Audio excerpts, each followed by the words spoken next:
ನಮಸ್ಕಾರ ಸ್ನೇಹಿತರೆ, ಇವತ್ತಿನ ವಿಡಿಯೋ ತುಂಬಾ ಸ್ಪೆಷಲ್ ಆಗಿದೆ. ನಾವು ಹುಟ್ಟಿದಾಗಿನಿಂದ ಇಲ್ಲಿವರೆಗೆ ನೋಡಿ ಬೆಳೆದಿರುವಂತಹ ನಮ್ಮ ನೆಚ್ಚಿನ ಕ್ರಿಕೆಟ್ ಅಂದ್ರೆ ಅದು IPL. ಇದರಲ್ಲಿ ನಾನು RCB ಫ್ಯಾನ್, ನಾನು CSK ಫ್ಯಾನ್, ನಾನು MI ಫ್ಯಾನ್ ಅಂತ ನಾವೇ ಹೊಡೆದರ್ಕೊಂತಿರ್ತೀವಿ. ಎಷ್ಟೊಂದು ಎಮೋಷನ್ಸ್ ತುಂಬಿದೆ ಅಲ್ವಾ ಸ್ನೇಹಿತರೆ. ಇವತ್ತಿನ ವಿಡಿಯೋನ ಪೂರ್ತಿಯಾಗಿ ನೋಡಿ. ಈ ವಿಡಿಯೋ ನಿಮಗೆ ಖಂಡಿತವಾಗಿಯೂ ಇಷ್ಟ ಆಗೇ ಆಗುತ್ತೆ. ಇನ್ಫಾರ್ಮೇಟಿವ್ ಆಗಿ ಕೂಡ ಇದೆ.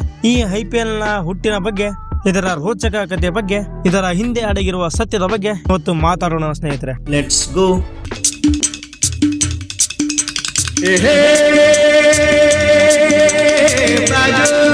ಭಾಗ 1. ಸ್ನೇಹಿತರೆ, ಅದು 2000 ಇಸ್ವಿಯ ಆಸುಪಾಸು. ಕ್ರಿಕೆಟ್ ಜಗತ್ತನ್ನು BCCI ಸಂಸ್ಥೆ ಆಳುತ್ತಾ ಇತ್ತು. ಸ್ನೇಹಿತರೆ, ಇಮ್ಯಾಜಿನೇಷನ್ ಮಾಡ್ಕೊಳ್ಳಿ, ಅದು ಹೇಗಿತ್ತು ಅಂದರೆ ಅದನ್ನು ಪ್ರಶ್ನೆ ಮಾಡೋರು ಕೂಡ ಯಾರೂ ಇರಲಿಲ್ಲ. ಅಷ್ಟು ದೊಡ್ಡ ಸಂಸ್ಥೆಯಾಗಿ BCCI ಬೆಳೆದಿತ್ತು. ಸ್ನೇಹಿತರೆ, ಈಗ 2007ನೇ ಇಸ್ವಿಗೆ ಹೋಗೋಣ. ಈ ಸಮಯದಲ್ಲಿ GTV ಮಾಲೀಕ ಸುಭಾಷ್ ಚಂದ್ರ ಅವರು ತಮ್ಮದೇ ಆದ ನೆಟ್ವರ್ಕ್ನಲ್ಲಿ ಮನೆ ಮನೆಗೆ ಮನೋರಂಜನೆಯನ್ನು ನೀಡುತ್ತಿದ್ದರು. ಆದರೆ ಇವರಿಗೆ ಒಂದೇ ಒಂದು ಆಸೆ ಇತ್ತು ಸ್ನೇಹಿತರೆ. ನಮ್ಮ ಭಾರತದಲ್ಲಿ ಕ್ರಿಕೆಟ್ ಕ್ರೇಜ್ ಗಗನಕ್ಕೇರಿತ್ತು. ಹೀಗಾಗಿ ಕ್ರಿಕೆಟ್ ಪ್ರಸಾರದ ಹಕ್ಕನ್ನು ಪಡೆಯಲು BCCI ಬಳಿ ಹೋದರು. ಆದರೆ ಆಗಿದ್ದೇ ಬೇರೆ. ಅವರು ಈ ಆಫರನ್ನು ರಿಜೆಕ್ಟ್ ಮಾಡಿದರು, ಬೇಡ ಅಂತ ಹೇಳಿದರು. ಈ ಒಂದೇ ಒಂದು ಬೇಡ ಅನ್ನೋ ಮಾತು ಸುಭಾಷ್ ಚಂದ್ರ ಅವರನ್ನು ರಾತ್ರಿ ಹಗಲೆಲ್ಲ ಕಾಡಿತು. ಅವರು ಸೋಲನ್ನು ಒಪ್ಪಿಕೊಳ್ಳದ ಮನುಷ್ಯ. ಸ್ನೇಹಿತರೆ, ಇಲ್ಲಿದ್ದಲೇ ಶುರುವಾಯಿತು ನೋಡಿ ಅಸಲಿ ಆಟ. ಸ್ನೇಹಿತರೆ, ಒಂದು ಕಿಡಿ ಕಾಡ್ಗಿಚ್ಚು ಆಗುತ್ತೆ ಅಂತಾರಲ್ಲ, ಅದು ಇಲ್ಲಿ ಅನ್ವಯ ಆಯಿತು ನೋಡಿ. ಅದೇ ವರ್ಷ 2007ರಲ್ಲಿ ಒಂದು ಮಹತ್ತರ ಘೋಷಣೆಯನ್ನು ಸುಭಾಷ್ ಚಂದ್ರ ಅವರು ಮಾಡ್ತಾರೆ. ಅದೇ ಇಂಡಿಯನ್ ಕ್ರಿಕೆಟ್ ಲೀಗ್, ICL. ಇದು ಭಾರತದ ಮೊದಲ ಖಾಸಗಿ ಕ್ರಿಕೆಟ್ ಲೀಗ್. ಸರ್ಕಾರ ಇಲ್ಲ, BCCI ನಿಯಮಗಳಿಲ್ಲ, ಸಂಪೂರ್ಣ ಖಾಸಗಿ. T20 ಮಾದರಿ ನಗರ ಆಧಾರಿತ ತಂಡಗಳು ಅಂದರೆ Mumbai champs, Chennai super stars, Chandigarh Lions, ಹೀಗೆ ಒಂದೊಂದು ತಂಡ, ಹೀಗೆ ನಗರ ಆಧಾರಿತ ತಂಡಗಳು ಇದ್ವು. ಆದರೆ ಇದರಲ್ಲಿ ಕರ್ನಾಟಕದಿಂದ ಯಾವುದೇ ಒಂದು ಟೀಮ್ ಇರಲಿಲ್ಲ. ಇದರ ಬಗ್ಗೆ ಮುಂದೆ ಮಾತಾಡ್ತೀನಿ ಸ್ನೇಹಿತರೆ. ICLಗೆ ಒಂದು ದೊಡ್ಡ ಶಕ್ತಿ ಅಂದರೆ ಅವರೇ ಕಪಿಲ್ ದೇವ್. 1883ರ ವಿಶ್ವಕಪ್ ಗೆದ್ದ ಕಪಿಲ್ ದೇವ್ ಭಾರತಕ್ಕೆ ಮೊದಲ ವಿಶ್ವಕಪ್ ತಂದುಕೊಟ್ಟವರಾಗಿದ್ದರು. ಅವರೇ BCCI ವಿರುದ್ಧ ಬಂಡಾಯ ಸಾರಿದರು. ICLನ ಮುಖ್ಯಸ್ಥರು ಕೂಡ ಆದರು. ಈ ಎಲ್ಲ ಬೆಳವಣಿಗೆಯನ್ನು ಕಂಡ ಕ್ರಿಕೆಟ್ ಪ್ರಪಂಚ ದಂಗಾಯಿತು. ಏನಾಗ್ತಿದೆ ಅಂತ ಎಲ್ಲರೂ ಜನ ಮಾತಾಡ್ಕೊಂಡ್ರು. ಸ್ನೇಹಿತರೆ, ಒಮ್ಮೆ ಯೋಚಿಸಿ ನೋಡಿ, ಅಷ್ಟು ದೊಡ್ಡ ಸಂಸ್ಥೆ BCCI, ಅದಕ್ಕೆ ಸವಾಲೊಡ್ಡಿ ನಿಂತ ICL, ಆದರೂ ಕೂಡ ಯಾವುದೇ ಸುದ್ದಿ ಇಲ್ಲದೆ ಸುಮ್ಮನೆ ಕುಂತಿದ್ದ BCCI. ಭಾಗ 2. ಸ್ನೇಹಿತರೆ, ಈಗ BCCIನ ಅಸಲಿ ಆಟ ಶುರುವಾಗುತ್ತೆ ನೋಡಿ. ಈ BCCI ಸಂಸ್ಥೆಯನ್ನ ಜನರು ಅತಿ ಹೆಚ್ಚಾಗಿ ನಂಬಿದ್ರು. ಇದೇ ಅವರ ಆಯುಧ ಆಗಿತ್ತು ಕೂಡ. ಸ್ನೇಹಿತರೆ, ಈ ICL ಅನ್ನ ಅದೊಂದು ಬಂಡಾಯದ ಲೀಗ್ ಅಂತ ಘೋಷಣೆ ಮಾಡಿದ್ರು.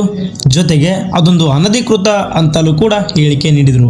ಇಷ್ಟೇ ಆಗಿದ್ದರೆ ಪರವಾಗಿಲ್ಲ ಸ್ನೇಹಿತರೆ, ಇದಕ್ಕಿಂತ ಒಂದು ಹೆಜ್ಜೆ ಮುಂದೆ ಆಟಗಾರರ ಭವಿಷ್ಯಕ್ಕೆ ಕೈ ಹಾಕಿತ್ತು BCCI. ICLನಲ್ಲಿ ಆಡಿದ ಆಟಗಾರರಿಗೆ ಇಂಡಿಯನ್ ಟೀಮ್ನಲ್ಲಿ ಅವಕಾಶವನ್ನು ರದ್ದುಗೊಳಿಸಿತು. ಸ್ನೇಹಿತರೆ, ಅವರು ICLನಲ್ಲಿ ಆಡಿದರೆ ಭಾರತಕ್ಕೆ ಆಡುವ ಹಾಗಿಲ್ಲ ಅನ್ನೋ ಘೋಷಣೆಯನ್ನ ಮಾಡಿತು. ಸ್ನೇಹಿತರೆ, ಒಂದೇ ಮಾತಿನಲ್ಲಿ ಹೇಳ್ಬೇಕಂದ್ರೆ ICLನಲ್ಲಿ ಆಡಿದರೆ ಆಟಗಾರರ ಭವಿಷ್ಯ ನಾಶ. ಸ್ವಲ್ಪ ಯೋಚನೆ ಮಾಡಿ ನೋಡಿ, ಒಬ್ಬ ಆಟಗಾರ ಚಿಕ್ಕ ವಯಸ್ಸಿನಿಂದ ಕ್ರಿಕೆಟ್ ಆಡ್ತಾ ಬಂದ. ಅಪ್ಪ ಅಮ್ಮ ಕಷ್ಟಪಟ್ಟಿದ್ದಾರೆ, ಕೋಚಿಂಗಿಗೆ ಹಣ ಕೊಟ್ಟಿದ್ದಾರೆ. ಅವರ ಒಂದೇ ಒಂದು ಕನಸು ಭಾರತದ ತಂಡಕ್ಕೆ ಆಡಬೇಕು ಅಂತ. ಆ ಕನಸು ಅವನ ನರದಲ್ಲಿ ಹೊಡ್ತಿತ್ತು. ಆ ಹುಡುಗ ICLನಲ್ಲಿ ಆಡಿದ, ಹಣ ಚೆನ್ನಾಗಿ ಸಿಗುತ್ತಿತ್ತು ಮತ್ತು ಭವಿಷ್ಯ ಕೂಡ ಚೆನ್ನಾಗಿರ್ತದೆ ಅಂತ ಅಂದುಕೊಂಡಿದ್ದ. ಆದರೆ BCCIನ ಆ ಆದೇಶ ಇವೆಲ್ಲವನ್ನು ಬದಲು ಮಾಡಿತು. ಇದು ಕ್ರೀಡೆಯ ಅಧಿಕಾರ ಯಾರ ಕೈಯಲ್ಲಿದೆ ಅಂತ ಕ್ರೂರವಾಗಿ ಜಗತ್ತಿಗೆ ತೋರಿಸಿದ ಘಟನೆಯಾಗಿತ್ತು ಸ್ನೇಹಿತರೆ, ಇಷ್ಟೇ ಅಲ್ಲ, ಇನ್ನೂ ಇದೆ. ಏನ್ ಗೊತ್ತಾ? ICC, ಇಂಟರ್ನ್ಯಾಷನಲ್ ಕ್ರಿಕೆಟ್ ಕೌನ್ಸಿಲ್ಗೂ ಕೂಡ ಈ ವಿಷಯ ಮುಟ್ಟಿ ಅವರು ಕೂಡ ICLನಲ್ಲಿ ಆಡಿದ ಆಟಗಾರರನ್ನ ಅಂತಾರಾಷ್ಟ್ರೀಯ ಮಟ್ಟದಲ್ಲಿ ನಿಷೇಧ ಹೇರಿದ್ರು. ಸ್ನೇಹಿತರೆ, ICL ಸಂಸ್ಥೆ ಬಹಳ ದಿನಗಳವರೆಗೆ ಇರಲಿಲ್ಲ. ಕೇವಲ 2 ಋತುಗಳಿಗೆ ಅದು ನಿಂತು ಹೋಯಿತು. 2009ರಲ್ಲಿ ICL ನಿಂತು ಹೋಯಿತು ಸ್ನೇಹಿತರೆ. ಆದರೆ ಸೋತಿದ್ದು ಒಂದು ಲೀಗ್ ಮಾತ್ರ, ಆದರೆ ಕಲ್ಪನೆ ಅಲ್ಲ. ಆ ಕನಸು ಸೋತಿರಲಿಲ್ಲ. ಜನ ಆ ಆಟವನ್ನು ನೋಡಿದ್ರು, ಅವರಿಗೆ ಇಷ್ಟ ಕೂಡ ಆಗಿತ್ತು. T20 ನಗರ ಆಧಾರಿತ ತಂಡಗಳು, ಹರಾಜು ಇವೆಲ್ಲ ಕೆಲಸ ಮಾಡ್ತದೆ ಅಂತ ಸಾಬೀತಾಗಿತ್ತು. ಇಲ್ಲಿ BCCIನ ಚಾಣಾಕ್ಷ ಕಣ್ಣುಗಳು ಇದನ್ನು ನೋಡಿದವು. ಸ್ನೇಹಿತರೆ, ಮತ್ತೊಂದು ICL ಉಟ್ಕೊಂಡ್ರೆ ತಡೆಯೋಕೆ BCCI ಇತ್ತು. ಆದರೆ BCCIನೇ ಹೊಸ ICLನ ಹುಟ್ಟು ಹಾಕಿದರೆ. ಭಾಗ 3. ಅವರ ಹೆಸರು ಲಲಿತ್ ಮೋದಿ. ರಾಜಸ್ಥಾನ್ನ ಕ್ರಿಕೆಟ್ ಅಸೋಸಿಯೇಷನ್ನ ಅಧ್ಯಕ್ಷ. BCCIಯಲ್ಲಿ ತುಂಬಾ ಪ್ರಭಾವಶಾಲಿ. ಕೆಲವರಿಗೆ ಅವರು ವಿವಾದಾತ್ಮಕ ಅಂತ ಕಾಣ್ತಾರೆ, ಕೆಲವರಿಗೆ ಅವರು ದಾರ್ಶನಿಕ ಅಂತ ಕಾಣ್ತಾರೆ. ಆದರೆ ಒಂದಂತೂ ಸತ್ಯ, ಅವರ ತಲೆಯಲ್ಲಿ ಒಂದು ಆಲೋಚನೆ ಇದೆ. ಅಮೆರಿಕದಲ್ಲಿ NFL ನೋಡ್ತಾರೆ, NBA ನೋಡ್ತಾರೆ. ಅಲ್ಲಿ ಆಟ ಮಾತ್ರ ಅಲ್ಲ, ಅದು ಒಂದು ಹಬ್ಬ, ಅದು ಒಂದು ಅನುಭವ. ಇಂಗ್ಲಿಷ್ ಪ್ರೀಮಿಯರ್ ಲೀಗ್ ನೋಡಿದ ಆ ತಂಡದ ಅಭಿಮಾನಿಗಳು ತನ್ನ ತಂಡ ಗೆದ್ದಾಗ ಸಂಭ್ರಮಿಸುತ್ತಾರೆ, ಸೋತಾಗ ಭಾವುಕರಾಗ್ತಾರೆ. ಈ ರೀತಿಯ ಕ್ರಿಕೆಟ್ ಆಟವನ್ನ ಭಾರತದಲ್ಲಿ ತರುವುದು ಅವರ ಆಸೆಯಾಗಿತ್ತು, ಅವರ ಕನಸಾಗಿತ್ತು. ಸಿಂಪಲ್ ಆಗಿ ಅವರು ಒಂದು ಯೋಜನೆಯನ್ನ ಮಾಡಿದರು, ಅದನ್ನ BCCI ಮುಂದೆ ಇಟ್ಟರು. ಇಲ್ಲಿ ಯೋಜನೆ ಸರಳವಾಗಿತ್ತು, ಆದರೆ ಈ ಯೋಜನೆಯ ಪ್ರಭಾವ ಅಪಾರವಾಗಿತ್ತು. ಸ್ನೇಹಿತರೆ, ಭಾರತದ 8 ನಗರಗಳಲ್ಲಿ 8 ತಂಡಗಳನ್ನು ಆಯೋಜನೆ ಮಾಡಿದರು. ಆಟಗಾರರನ್ನ ರಾಜ್ಯದಲ್ಲಿ ಖರೀದಿ ಮಾಡ್ತಾರೆ. ದೇಶ ವಿದೇಶದ ಆಟಗಾರರು ಒಂದೇ ತಂಡದಲ್ಲಿ ಆಡ್ತಾರೆ. ಇದೆಲ್ಲದಕ್ಕಿಂತ ಮುಖ್ಯ, ಇದು ಕೇವಲ ಕ್ರಿಕೆಟ್ ಆಟವಾಗಿರಲಿಲ್ಲ, ಇದೊಂದು ಮನೋರಂಜನಾ ಶೋ ಕೂಡ ಆಗಿತ್ತು. ಇಲ್ಲಿ ಬಾಲಿವುಡ್ ತಾರೆಯರು ತಂಡ ಖರೀದಿಸ್ತಾರೆ, ಚೀರ್ ಲೀಡರ್ಸ್ಗಳು ಇರ್ತಾರೆ, ಸಂಗೀತ ಇರ್ತದೆ, ಬೆಳಕು ಇರ್ತದೆ, ಹಬ್ಬ ಕೂಡ ಇರ್ತದೆ. ಸ್ನೇಹಿತರೆ, 2007ರಲ್ಲಿ IPL ಇಂಡಿಯನ್ ಪ್ರೀಮಿಯರ್ ಲೀಗ್ ಅನ್ನ ಘೋಷಣೆ ಮಾಡಿದರು. ಲಲಿತ್ ಮೋದಿ ಅವರು ಮೊದಲ ಕಮಿಷನರ್ ಆದರು. 2008ರ ಜನವರಿ ಮೊದಲ ಆಟಗಾರರ ಹರಾಜು. ಇದೊಂದು ಐತಿಹಾಸಿಕ ಕ್ಷಣ ಗೆಳೆಯರೇ. ಕ್ರಿಕೆಟ್ನ ಇತಿಹಾಸದಲ್ಲಿ ಆಟಗಾರರನ್ನು ಹೀಗೆ ಹರಾಜು ಹಾಕಿದ್ದೇ ಇಲ್ಲ. ಕೋಟಿ ಕೋಟಿ ರೂಪಾಯಿ ಮೌಲ್ಯಗಳಿಗೆ ಆಟಗಾರರು ಸೇಲ್ ಆದರು. ಅಲ್ಲಿ ಒಬ್ಬ ಯುವಕ ಇದ್ದ, 26 ವರ್ಷ ವಯಸ್ಸು, ಕ್ಯಾಮ್ರಾ ಮುಂದೆ ನಗ್ತಾ ಕೂತಿದ್ದ. ಅವರ ಹೆಸರು ಮಹೇಂದ್ರ ಸಿಂಗ್ ಧೋನಿ. ಚೆನ್ನೈ ಸೂಪರ್ ಕಿಂಗ್ಸ್ ಅವರಿಗಾಗಿ 6 ಕೋಟಿ ರೂಪಾಯಿ ಮೌಲ್ಯವನ್ನು ನೀಡಿದರು. ಅಲ್ಲಿದ್ದ ಎಲ್ಲರೂ ದಂಗಾದರು. ಕ್ರಿಕೆಟ್ನ ಆರ್ಥಿಕ ಯುಗ ಅಂದೇ ಶುರುವಾಯಿತು. Mahendra Singh Dhoni has been bought by Chennai at $1.5 million. ತಂಡಗಳ ಮಾಲೀಕರ ಪಟ್ಟಿ ನೋಡಿದ್ರೆ ಇನ್ನೂ ಬೆರಗಾಗ್ತೀರಿ ನೀವು. Kolkata Knight Riders Shahrukh Khan, Kings 11 Punjab Preity Zinta, Mumbai Indians Mukesh Ambani. Cinema, ಕೈಗಾರಿಕೆ, ಕ್ರಿಕೆಟ್ 3 ಒಟ್ಟಾದ ಕ್ಷಣ ಅದು. ಸ್ನೇಹಿತರೆ, ಇಷ್ಟೆಲ್ಲ ಹೇಳ್ಬೇಕಾದ್ರೆ ನಮ್ಮ RCB ಟೀಮ್ ಬಗ್ಗೆ ಹೇಳಿಲ್ಲ ಅಂದ್ರೆ ಈ ವಿಡಿಯೋ ಕಂಪ್ಲೀಟ್ ಆಗೋಲ್ಲ. ಸ್ನೇಹಿತರೆ, ಹರಾಜು ಪ್ರಕ್ರಿಯೆ ನಡೀತಿತ್ತು. ಫ್ರಾಂಚೈಸಿಗಳನ್ನ ಒಬ್ಬೊಬ್ರೆ ತಗೋತಿದ್ರು. ಒಬ್ಬ ಮನುಷ್ಯ ಕೂಲಿಂಗ್ ಗ್ಲಾಸ್ ಹಾಕೊಂಡು ಕೂಲಾಗಿ ಕುಂತಿದ್ದ. RCB ಅಂದ ಕ್ಷಣ RCB ನಂದೇ ಅಂತ ತೆಗೆದುಕೊಂಡು $111.6 ಮಿಲಿಯನ್ ಅಂದ್ರೆ ಸುಮಾರು 450 ಕೋಟಿಗೆ ವಿಜಯ್ ಮಲ್ಯ ಅವರು RCBನ ಕೊಂಡುಕೊಂಡ್ರು. ಮೊನ್ನೆ ಏನು ಸೇಲ್ ಆಯ್ತಲ್ಲಪ್ಪ RCB, $1.78 ಬಿಲಿಯನ್ ಆಗಿತ್ತು. ಯಪ್ಪ, ಆ ನಂಬರ್ಸ್ ಕೇಳಿದ್ರೇನೆ ತಲೆ ತಿರುಗುತ್ತೆ. ಸ್ನೇಹಿತರೆ, ವಿರಾಟ್ ಕೊಹ್ಲಿ ಬಗ್ಗೆ ಒಂದು ಇಂಟ್ರೆಸ್ಟಿಂಗ್ ವಿಚಾರ ಇದೆ. ಸ್ನೇಹಿತರೆ, ಆ ಸಮಯದಲ್ಲಿ ವಿರಾಟ್ ಕೊಹ್ಲಿ ಅವರೇನು ಭಾರತ ತಂಡಕ್ಕೆ ಆಡಿರ್ಲಿಲ್ಲ. ಆದ್ರೆ ಆ ವರ್ಷ ಮಲೇಷ್ಯಾದಲ್ಲಿ ಅಂಡರ್-19 ವಿಶ್ವಕಪ್ ಗೆದ್ದ ನಾಯಕ ಆಗಿದ್ದ, ಅಷ್ಟೇ ಪರಿಚಯ ಇತ್ತು ಜನರಿಗೆ. ದೆಹಲಿ ತಂಡ ಅವರೇ ಕಡೆ ನೋಡ್ತು. ನಮ್ಮ ನಗರದ ಹುಡುಗ ತೆಗೆದುಕೊಳ್ಳೋಣ ಅಂತ ಅನಿಸ್ತು. ಆದ್ರೆ ಕೊನೆ ಕ್ಷಣದಲ್ಲಿ ವಿರಾಟ್ ಅವರ ಬದಲು ಪ್ರದೀಪ್ ಸಾಂಗ್ವಾನ್ ಎಂಬ ಬೌಲರ್ ನ ತೆಗೆದುಕೊಂಡ್ರು. ದೆಹಲಿಯ ಆ ನಿರ್ಧಾರ ಇವತ್ತಿಗೂ ಕ್ರಿಕೆಟ್ ನ ಇತಿಹಾಸದ ಅತ್ಯಂತ ದೊಡ್ಡ ತಪ್ಪು ನಿರ್ಧಾರ ಅಂತ ಹೇಳ್ತಾರೆ. ಅವರು ಲಕ್ಕಿಲಿ RCBಗೆ ಸೇಲ್ ಆದ್ರು. RCB ಮಾತ್ರ ಕೈ ಮೇಲೆ ಮಾಡ್ತು. ಬೆಲೆ ಕೇವಲ 12 ಲಕ್ಷ ರೂಪಾಯಿಗಳು. 12 ಲಕ್ಷ ಅಂದ್ರೆ ಆ ಕಾಲದಲ್ಲಿ ಒಂದು ಸಣ್ಣ ಕಾರಿನ ಬೆಲೆ. ಸ್ನೇಹಿತರೆ, ಅಂದು ವಿರಾಟ್ ಕೊಹ್ಲಿ ಅವರನ್ನ ಎಲ್ಲಾ ತಂಡಗಳು ಕೈ ಬಿಟ್ರು, ಆದರೆ ಕೈ ಹಿಡಿದಿದ್ದು RCB. ಸ್ನೇಹಿತರೆ, ಅಂದಿನಿಂದ ಇವತ್ತಿನವರೆಗೆ 19 ವರ್ಷಗಳಾದವು. ಪ್ರತಿ ಸೀಸನ್ನಲ್ಲಿ ತಮ್ಮದೇ ಆದ ಛಾಪನ್ನ ಮೂಡಿಸಿ RCBಗೆ ದೊಡ್ಡ ಕೊಡುಗೆಯನ್ನ ನೀಡಿದ್ದಾರೆ. ಅವರನ್ನ RCB ಫ್ಯಾನ್ಸ್ ಯಾವತ್ತೂ ಕೈ ಬಿಡೋದಿಲ್ಲ, ಅದಂತೂ ಖಚಿತ.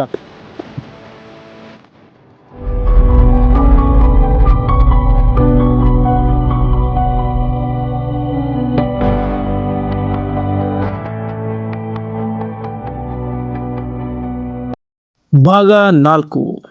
ಆ ಮೊದಲ ರಾತ್ರಿ, ಕ್ರಿಕೆಟ್ನ ಹೊಸ ಮನ್ವಂತರ. 18 ಏಪ್ರಿಲ್ 2008. ಸಮಯ ಸರಿಯಾಗಿ ಸಂಜೆ 7 ಗಂಟೆ. ಬೆಂಗಳೂರಿನ ಚಿನ್ನಸ್ವಾಮಿ ಕ್ರೀಡಾಂಗಣದಲ್ಲಿ ಕೇವಲ ಪಂದ್ಯವೊಂದರ ಸಿದ್ಧತೆ ಇರಲಿಲ್ಲ. ಕಿವಿಗೆ ಅಪ್ಪಳಿಸುವ DJ ಮ್ಯೂಸಿಕ್, ಹೆಜ್ಜೆ ಹಾಕುವ ಚಿಯರ್ ಲೀಡರ್ಸ್, ಮುಖಕ್ಕೆ ಬಣ್ಣ ಬಳಕೊಂಡ ಅಭಿಮಾನಿಗಳು ನೋಡಿ ಇದು ಕ್ರಿಕೆಟ್ ಮೈದಾನವೋ ಅಥವಾ ಯಾವುದಾದರೂ ಬೃಹತ್ ಬಾಲಿವುಡ್ ಸೆಟ್ಟೋ ಎಂಬ ಅಚ್ಚರಿ ಎಲ್ಲರಲ್ಲೂ ಇತ್ತು. ಆದರೆ ಆ ರಾತ್ರಿ ಏನಾಗಲಿದೆ ಎಂಬ ಸುಳಿವು ಅಂದು ಯಾರಿಗೂ ಇರಲಿಲ್ಲ. ರಾಯಲ್ ಚಾಲೆಂಜರ್ಸ್ ಬೆಂಗಳೂರು ಮತ್ತು ಕೋಲ್ಕತ್ತಾ ನೈಟ್ ರೈಡರ್ಸ್ ನಡುವಿನ ಆ ಮೊದಲ ಮುಖಾಮುಖಿ ಅದು ಕೇವಲ ಪಂದ್ಯವಾಗಿರಲಿಲ್ಲ ಸ್ನೇಹಿತರೆ, ಕ್ರಿಕೆಟ್ನ ಹೊಸ ಯುಗದ ನಾಂದಿಯಾಗಿತ್ತು. ಕ್ರೀಸ್ಗೆ ಇಳಿದಿದ್ದು ನ್ಯೂಜಿಲೆಂಡ್ನ ವಿಕೆಟ್ ಕೀಪರ್ ಬ್ರೆಂಡನ್ ಮೆಕಲಮ್. ಸ್ನೇಹಿತರೆ, ಯಾರು ಇಮ್ಯಾಜಿನೇಷನ್ ಕೂಡ ಮಾಡಿಲ್ಲ ಆತನ ಬ್ಯಾಟ್ ಒಂದು ಬೆಂಕಿಯನ್ನ ಉಳುತ್ತೆ ಎಂದು. ಒಂದು ಸಿಕ್ಸರ್, 2-3 ಬೌಂಡರಿಗಳ ಸುರಿಮಳೆ ಅವತ್ತು ಆಯಿತು. ಪ್ರವೀಣ್ ಕುಮಾರ್, ಯಜೀರ್ ಖಾನ್ ಅಂತಹ ಸ್ಟಾರ್ ಬೌಲರ್ಗಳ ಮುಂದೆ ಚೆಂಡು ನೇರವಾಗಿ ಆಕಾಶದತ್ತ ಹಾರಿತ್ತು. ಮೈದಾನದಲ್ಲಿ ಕ್ರಿಕೆಟ್ ನಡೆಯುತ್ತಿರಲಿಲ್ಲ, ಬದಲಾಗಿ ಒಂದು ಅದ್ಭುತ ಸಿಡಿಮದ್ದಿನ ಪ್ರದರ್ಶನ ನಡೆಯುತ್ತಿತ್ತು. ಕೇವಲ 73 ಎಸೆತಗಳಲ್ಲಿ 158 ರನ್ಸ್. T20 ಅಂದರೆ ಏನು ಅನ್ನೋದನ್ನ ಒಂದೇ ಒಂದು ಇನ್ನಿಂಗ್ಸ್ ಇಡೀ ಜಗತ್ತಿಗೆ ಸಾರಿ ಹೇಳಿತ್ತು. ಕ್ರೀಡಾಂಗಣ ಒಮ್ಮೆಲೆ ಸ್ತಬ್ಧವಾಯಿತು. ಮರುಕ್ಷಣವೇ ಜ್ವಾಲಾಮುಖಿಯಂತೆ ಸ್ಫೋಟಿಸಿತು. ಜನ ಹುಚ್ಚೆದ್ದು ಕುಣಿದರು, ಕೇಕೆ ಹಾಕುತ್ತಿದ್ದರು. ಆ ಕ್ಷಣದ ತೀವ್ರತೆ ಕೆಲವರ ಕಣ್ಣಲ್ಲಿ ಆನಂದ ಬಾಷ್ಪ ಉಂಟಾಯಿತು. ಆ ರಾತ್ರಿ ಮೈದಾನದಲ್ಲಿದ್ದ ಪ್ರತಿಯೊಬ್ಬರಿಗೂ ಒಂದು ಸತ್ಯ ಅರ್ಥವಾಯಿತು. ಇನ್ನು ಮುಂದೆ ಕ್ರಿಕೆಟ್ ಎಂದಿಗೂ ಹಿಂದಿನಂತಿರಲಿಲ್ಲ. ಆಟ ಬದಲಾಗಿದೆ. KKR ಅಂದು ಬಾರಿಸಿದ್ದು 222 ರನ್ಗಳ ಬೆಟ್ಟ. ಸ್ನೇಹಿತರೆ, ದಿನಗಳು ಉರುಳಿದವು. ಚೊಚ್ಚಲ ಸೀಸನ್ನ ಫೈನಲ್ ಬಂತು.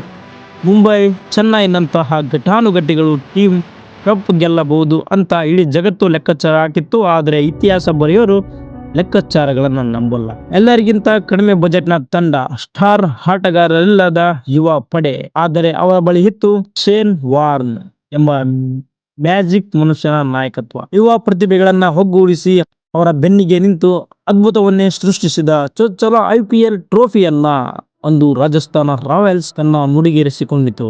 ಆ ಗೆಲುವು ಜಗತ್ತಿಗೆ ಕೊಟ್ಟ ಸಂದೇಶ ಒಂದೇ: ಇದು IPL. ಇಲ್ಲಿ ಹಣ ಮತ್ತು ಸ್ಟಾರ್ಡಮ್ ನಿಮ್ಮನ್ನ ಮೈದಾನಕ್ಕೆ ತರಬಹುದು, ಆದರೆ ಚಾಂಪಿಯನ್ಸ್ ಆಗಲು ಬೇಕಾಗಿರುವುದು ನಾಯಕತ್ವ, ಒಗ್ಗಟ್ಟು ಮತ್ತು ಗೆಲ್ಲಬೇಕೆಂಬ ಛಲ. ಭಾಗ 5. ಅದೊಂದು ಮ್ಯಾಜಿಕ್. ಮೊದಲ ಸೀಸನ್ ಕೇವಲ ಒಂದು ಆರಂಭವಷ್ಟೇ ಆಗಿತ್ತು. ವರ್ಷದಿಂದ ವರ್ಷಕ್ಕೆ IPL ಬರೀ ಆಟವಾಗಿ ಉಳಿಯಲಿಲ್ಲ, ಅದೊಂದು ಹಬ್ಬವಾಯಿತು. ಟಿಕೆಟ್ಗಳಿಗೆ ಪರದಾಟ, ನೆಚ್ಚಿನ ತಂಡದ ಜರ್ಸಿ ತೊಟ್ಟು ಬೀಗುವ ಅಭಿಮಾನಿಗಳು. ಸ್ನೇಹಿತರೆ, ನೆನಪಿದೆಯಾ ಆ ದಿನಗಳು? IPL ಪಂದ್ಯ ಶುರುವಾಯಿತು ಅಂದರೆ ಸಾಕು, ಭಾರತದ ಜನನಿಬಿಡ ರಸ್ತೆಗಳು ಸ್ತಬ್ಧವಾಗ್ತಿದ್ವು. ಕಾಲೇಜ್ ಕ್ಯಾಂಟೀನಿಂದ ಹಿಡಿದು ಹೋಟೆಲ್ಗಳ TV ಮುಂದೆಯೂ ಜನ ಉಸಿರು ಹಿಡಿದುಕೊಂಡು ಕೂಡ್ತಿದ್ರು. ಸ್ನೇಹಿತರೆ, BCCI ಒಂದು ದೊಡ್ಡ ನಿರ್ಧಾರವನ್ನು ತೆಗೆದುಕೊಳ್ಳುತ್ತೆ. 2010ರಲ್ಲಿ IPL ಪಂದ್ಯಗಳನ್ನ ಯೂಟ್ಯೂಬ್ನಲ್ಲಿ ನೇರ ಪ್ರಸಾರ ಮಾಡಲು BCCI ತೀರ್ಮಾನಿಸಿತು. ವಿಶ್ವದ ಯಾವುದೇ ಕ್ರೀಡಾ ಲೀಗ್ ಮಾಡದ ಈ ಸಾಹಸ ಇಡೀ ಚಿತ್ರಣವನ್ನೇ ಬದಲಾಯಿಸಿತು. TV ಮುಂದೆಯೇ ಕೂರಬೇಕಿದ್ದ ನಿಯಮ ಮುರಿಯಿತು. ಅಮೆರಿಕದಲ್ಲಿ ಕೂತ ಭಾರತೀಯ, ಲಂಡನ್ನಲ್ಲಿರುವ ವಿದ್ಯಾರ್ಥಿ ಎಲ್ಲರೂ ಒಂದೇ ಪರದೆಯ ಮುಂದೆ ಒಂದಾದ್ರು. ಜಗತ್ತು ಚಿಕ್ಕದಾಯಿತು, ಆದರೆ IPL ಬೃಹತ್ ಆಯಿತು. IPL ಕೇವಲ ಒಂದು ಟೂರ್ನಿಮೆಂಟ್ ಆಗಿ ಸೀಮಿತವಾಗಿಲ್ಲ, ಅದೊಂದು ಹೊಸ ಶಕೆಯನ್ನ ಸೃಷ್ಟಿಸಿತು. IPLಗೆ ಸಿಕ್ಕ ಕ್ರೇಜ್ನ ನೋಡಿ ಆಸ್ಟ್ರೇಲಿಯಾದ BBL, ಕೆರೆಬಿಯನ್ನ CPL, ಪಾಕಿಸ್ತಾನದ PSL, ಹೀಗೆ ಹಲವಾರು ಲೀಗ್ಗಳು ಶುರುವಾದವು. ಅಷ್ಟೇ ಯಾಕೆ, ನಮ್ಮ ನೆಲದಲ್ಲಿ ಪ್ರೊ ಕಬಡ್ಡಿ, ಇಂಡಿಯನ್ ಸೂಪರ್ ಲೀಗ್ಗಳು ಕೂಡ ಹುಟ್ಟಿಕೊಂಡವು. ಈ IPLನ ಅಸಲಿ ತಾಕತ್ತು ಜಗತ್ತಿಗೆ ಅರಿವಾಗಿದ್ದು 2023ರಲ್ಲಿ. 5 ವರ್ಷಗಳ TV ಹಕ್ಕುಗಳನ್ನ IPL ಮಾರಾಟ ಮಾಡಿತು.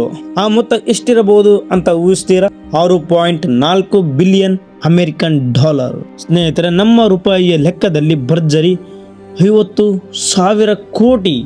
ಕೇವಲ 5 ವರ್ಷಕ್ಕೆ, ಕೇವಲ 3 ಗಂಟೆಯ T20 ಆಟಕ್ಕೆ 5 ವರ್ಷಗಳಿಗೆ 50,000 ಕೋಟಿಯನ್ನ ನೀಡಲಾಗಿತ್ತು. ಇದು ದಶಕಗಳಿಂದ ಜಗತ್ತನ್ನಾಳುತ್ತಿದ್ದ ಇಂಗ್ಲಿಷ್ ಪ್ರೀಮಿಯರ್ ಲೀಗ್ಗಂತಲೂ ದೊಡ್ಡ ಲೀಗ್ ಆಯಿತು. ಸ್ನೇಹಿತರೆ, ಇದು ಕೇವಲ ಕ್ರಿಕೆಟ್ ಆಟದ ಗೆಲುವಲ್ಲ, ಇದು ಬದಲಾದ ಭಾರತದ ಆರ್ಥಿಕ ಶಕ್ತಿ ಮತ್ತು ತಾಕತ್ತು ಇಡೀ ಜಗತ್ತಿನ ಕಣ್ಣಿಗೆ ರಾಚಿದ ಐತಿಹಾಸಿಕ ಕ್ಷಣ.